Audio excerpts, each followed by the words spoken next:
અહીંયા જોઈ જાય તો અમારી સામે એક એક છે, બે આંખે ઝૂકીને પ્રણામ કરતા હોય, હે ઝૂકીને આમ પ્રણામ કરતા હોય.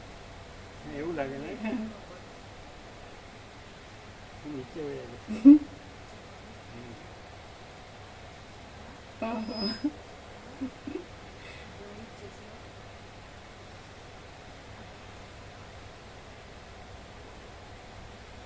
એટલે આખી પરિક્રમા કરી કે હું હે ચાલો થવા દે.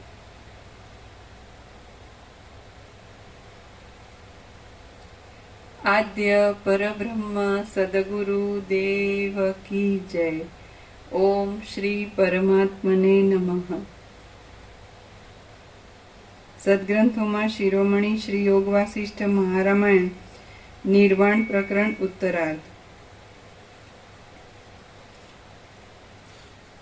Page number 1528, 1528.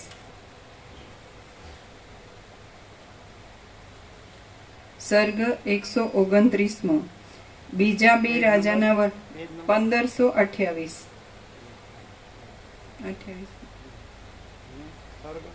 સર્ગ 129મો. બીજા બે રાજાના વર્ણનમાં એકને મૃગનો અવતાર તથા શ્રી રામનો સમાગમ. આ 129મા સર્ગમાં અવશિષ્ટ રહેલા બે વિપશ્ચિતના વૃત્તાંત વિશે વર્ણન આવશે તથા એકને મૃગનો અવતાર આવતા અંતે રામચંદ્રજીનો સમાગમ થશે એ કહેવાશે.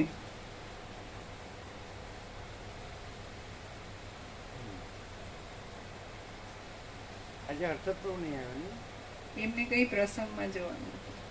મામા પ્રભુ ને આવી. હા. કાલે મામા પ્રભુને કામ છે, પ્રસંગ છે. આવતીકાલે મહાવીર જયંતિની રજા છે સ્કૂલમાં, એટલે હર્ષદ પ્રભુ કહેતા હતા કે સવારે કદાચ સેવામાં એ બધા આવશે, આવે સેટિંગ કરશે એવું કહેતા હતા. રજા છે એટલે શું કરશે? પેલા વાલી લોકોને એમને બોલાવતા હોય ને તો કઈ એડજસ્ટ કરીને પણ આવી જશે.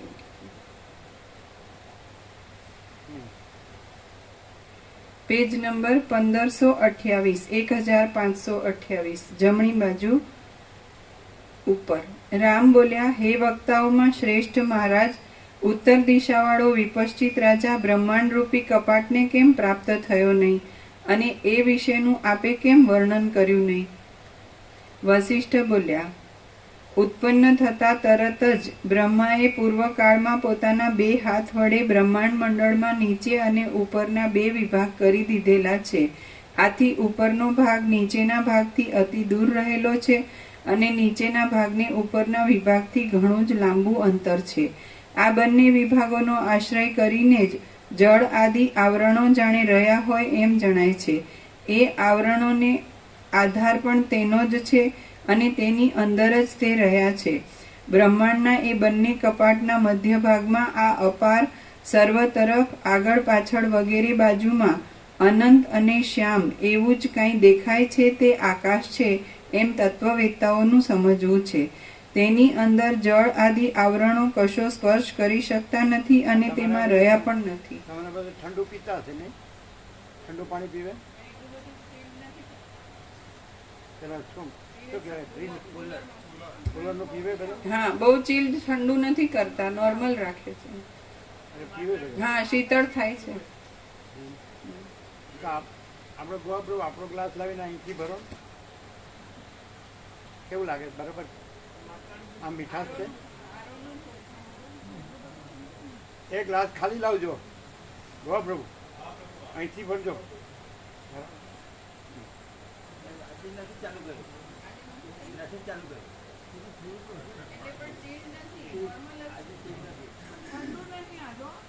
ઠંડુ નથી. એ રહેવા દો, ઠંડુ નથી કે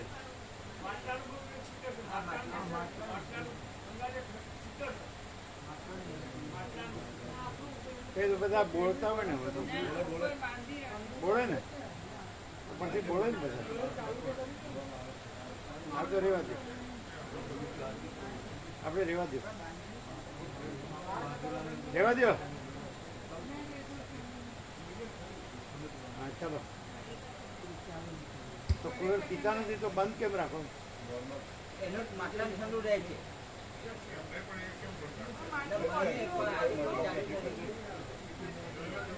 ચાલો બેસો. તો કુલર પીતા નથી, પીવો છો તો બંધ કેમ રાખો? પીવે છે પણ એટલું બધું ચીલ્ડ નથી કર્યું એમ. આ વખતે નોર્મલ છે, બાકી હોય છે ઠંડુ હોય છે. ચાલો તેની અંદર જળ આદિ આવરણો કશો સ્પર્શ કરી શકતા નથી અને તેમાં રહ્યા પણ નથી. તે પોતે નિર્મળ છે, ચારે બાજુ તે પોતે શૂન્ય છે. પ્રલયકાળની કલ્પના કરનારાઓએ તેને બીજાઓ ભૂતોના આધારરૂપ કહ્યું છે.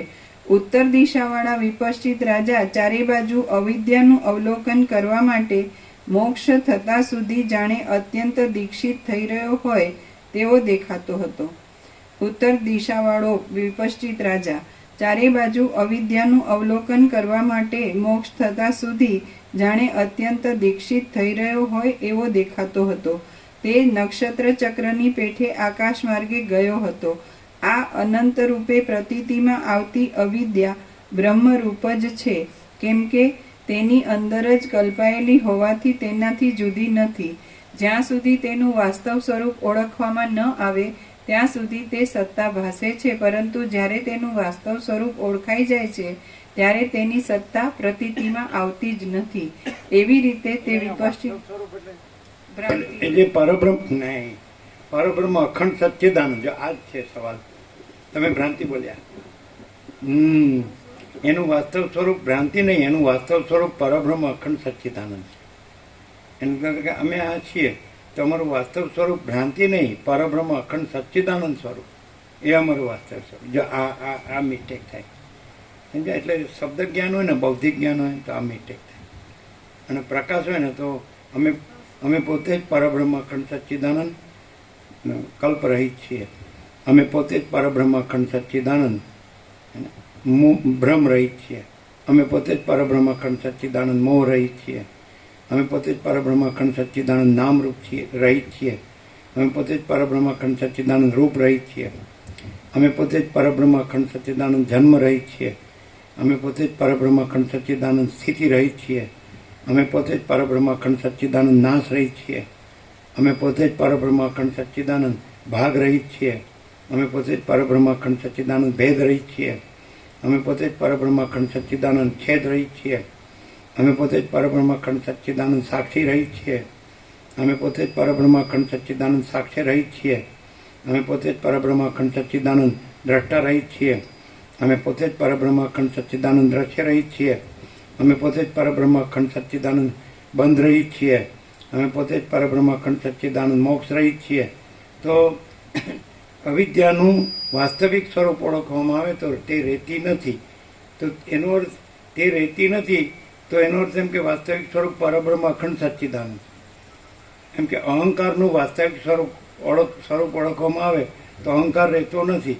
એટલે કે અહંકારનું વાસ્તવિક આ તો એટલે ભ્રાંતિ એ અહંકારનું વાસ્તવિક સ્વરૂપ નથી. પરબ્રહ્મ અખંડ સચ્ચિદાનંદ અહંકારનું વાસ્તવિક સ્વરૂપ છે. જગતનું વાસ્તવિક સ્વરૂપ જાણવામાં આવે, ઓળખવામાં આવે તો પછી જગત રહેતું નથી. તો રહે નહીં એને વાસ્તવિક ન કહેવાય. જે અખંડ અજરામર અખંડ અવિનાશી છે એને વાસ્તવિકનો અર્થ સત્ય. તો નો રહેતું નથી એવું ક્રિયાપદ આવે તો એ વાસ્તવિક એટલે સત્ય સ્વરૂપ ન હોય. જે અજરામર અખંડ અવિનાશી હોય, નિત્ય સત્ય હોય તો એ વાસ્તવિક સ્વરૂપ હોય. એટલે આ મિસ્ટેક થાય. એટલે શબ્દ જ્ઞાન હોય ને તો અર્થો આવા થાય કે ભ્રાંતિ તમે પહેલા બોલી ગયા નહીં તો ફરજિયાત કે અંદર જે આવ્યું એ જ કે બીજું શું કે ભ્રાંતિ બીજું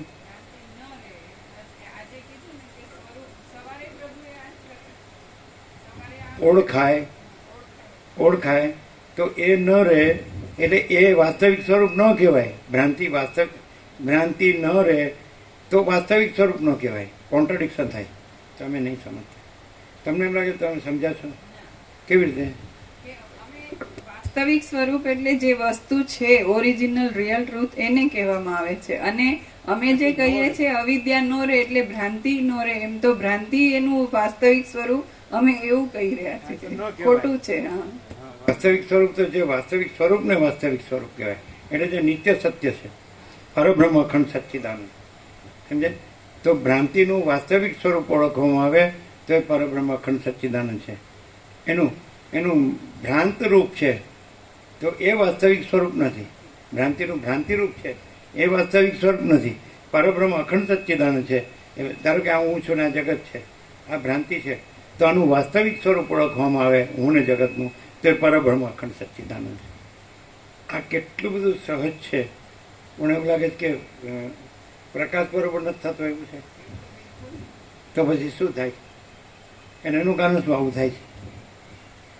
એટલે ભ્રાંતિને ગણીને બધું ખોટા અર્થો થાય. સમજે ને? ભ્રાંતિને એવું થાય. હવે એને તો શું કરે? એને તો કઈ જો આ હું છું તેનું આ હું છું એ તો ભ્રાંતિ છે, ભ્રમ છે. કલ્પ, ભ્રમ, મોહ, નામ, રૂપ, જન્મ, સ્થિતિ, નાશ, સાક્ષી, સાક્ષ્ય, દ્રષ્ટા, દ્રશ્ય, બંધ, મોક્ષ, તો એ વાસ્તવિક સ્વરૂપ નથી. પરબ્રહ્મ અખંડ સચ્ચિદાનંદ, આનાથી રહિત, આ 17 જે ગણાય એનાથી રહિત છીએ અમે પોતે જ. પરબ્રહ્મ અખંડ સચ્ચિદાનંદ કલ્પ રહિત છીએ. તો કલ્પનું વાસ્તવિક સ્વરૂપ ઓળખવામાં આવે તો અમે પોતે જ પરબ્રહ્મ અખંડ સચ્ચિદાનંદ કલ્પ રહિત છીએ. તો કલ્પને જો એમ કહીએ કે એ વાસ્તવિક સ્વરૂપ તો એ તો નથી, એ પરબ્રહ્મ કહીએ છીએ. વાસ્તવિક સ્વરૂપ પરબ્રહ્મનો અખંડ સચ્ચિદાનંદનો પર્યાય છે, કલ્પનો પર્યાય નથી. પણ કલ્પનો ભ્રમ હોય એટલે એમ થાય કે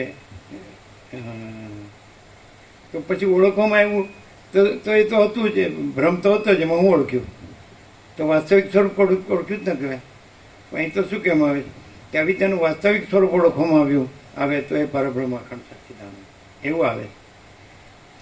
એટલે આવે આ બધું જ છે જે હું ને આકાશ, આખું આકાશ ને આકાશમાં, આખા આકાશમાં એટલે આખી સૃષ્ટિ, આનું વાસ્તવિક સ્વરૂપ ઓળખવામાં આવે. બધું આકાશ અનંત સ્વચ્છ મહાકાશ, એમાં અનંત આકાશ ગંગા, અનંત નક્ષત્ર એટલે તારાગણ, અને અનંત સૂર્યો કે બ્રહ્માંડો કે સૃષ્ટિથી પ્રલય કે નામરૂપ એક સાઈડ. તો આનું વાસ્તવિક આ આખું અનંત સંપૂર્ણ અસ્તિત્વ છે, એનું વાસ્તવિક સ્વરૂપ ઓળખવામાં આવે તો અમે પોતે જ પરબ્રહ્મ અખંડ સચ્ચિદાનંદ કલ્પ રહિત જ છીએ. એ કલ્પ એક જ શબ્દમાં આ બધું કેવું હોય તો એ કલ્પ. સમજે?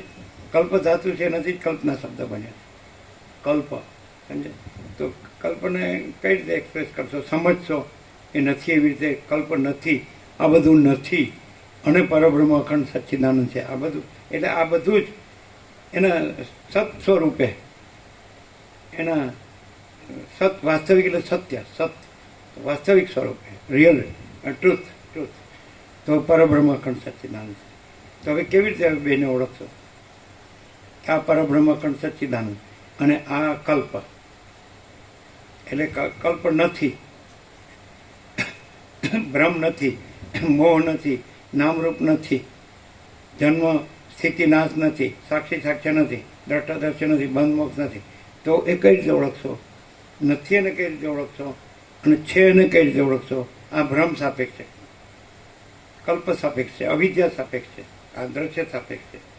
તો હવે આ દીક્ષિત થઈ ગયો છે મોક્ષ માટે, છેલ્લો હરણનો અવતાર છે, પછી આ સભામાં આવી જશે અને પછી વસીઠથી મોક્ષ થશે. તો પછી એટલે કઈ રીતે એને આ બધા ઘણા જન્મો સુધી ભમ્યો દ્રશ્યરૂપ અવિદ્યાનો અંત જોવા. હવે દ્રષ્ટાંતો આપીને એમ બતાવે છે કે પછી એ છે જ નહીં, અને પછી એ છે જ નહીં, અને ત્યાં જ પરબ્રહ્મ અખંડ સચ્ચિદાનંદ છે. તો આટલું બધું ન કરવું પડે, સીધે સીધું કે પરબ્રહ્મ અખંડ સચ્ચિદાનંદ જ છે, કાંઈક થતું જ નથી, કાંઈક કરવાનું નથી. એમ કે હું જન્મ્યો છું એ ભ્રમ થયો હોય તો એ કલ્પના થઈ હોય કે હું જન્મ્યો છું, બાળક થાઉં છું, કિશોર થાઉં છું, તરુણ થાઉં છું, યુવાન થાઉં છું, પ્રૌઢ થાઉં છું, વૃદ્ધ થાઉં છું, મરી જાઉં, સુખી દુઃખી થાઉં છું, હું મારું કરું છું, રાગ દ્વેષ, ઈચ્છા નહીં, બધું બડા છોટા ભલા બુરા ભેદાભેદ, સમષ્ટિ વ્યક્તિ, કારણ સૂક્ષ્મ સ્થૂળ, કારણ કાર્ય, માયાકાશ, ચિત્તાકાશ, ભૂતાકાશ, કાંઈ નથી એવું પણ કે ભાસ થયો. આકાશ ને આકાશમાં વાયુ, તેજ, જળ, પૃથ્વી, અખિલ સચરાચર, જળ, ચેતન, સ્થાવર, જંગમ, ચરાચર, અણુ બધું તો કાંઈ નથી થયું.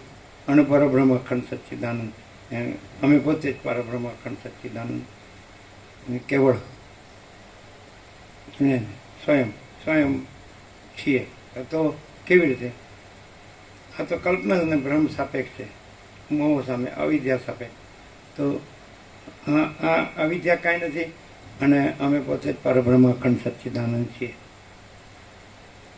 એટલે કલ્પ રહિત એટલે ભ્રમ રહિત કે મોહ રહિત. સમજે? તો કેવી રીતે? આ લાંબુ લાંબુ ન કરવું પડે અને સીધું એટલે પછી જન્મથી મનુષ્ય આત્મજ્ઞાન પ્રાપ્ત કરી લેવું છે. 17 વર્ષના બ્રહ્મચારી બેઠું કે આત્મજ્ઞાન કરવું પડે. એને કેવી એવી નહીં કે વ્યાકરણ ભણીને પ્રસ્થાંતરી ભણીને શાંતર ભાષ્ય ભણીને એવું નહીં, એવું નહીં. આમ સીધું જ એમ થાય.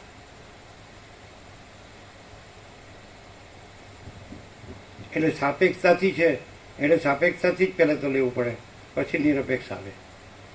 એટલે તમે સાપેક્ષતાથી લ્યો તો સાક્ષ્ય ભાષ્યું અથવા દ્રશ્ય ભાષ્યું, તો પછી એની ઉપર દ્રષ્ટા છે, એની ઉપર સાક્ષી છે અને એની ઉપર પછી પરબ્રહ્મ અખંડ સચ્ચિદાનંદમાં પછી સાક્ષી સાક્ષાત દ્રષ્ટા દ્રશ્ય નથી.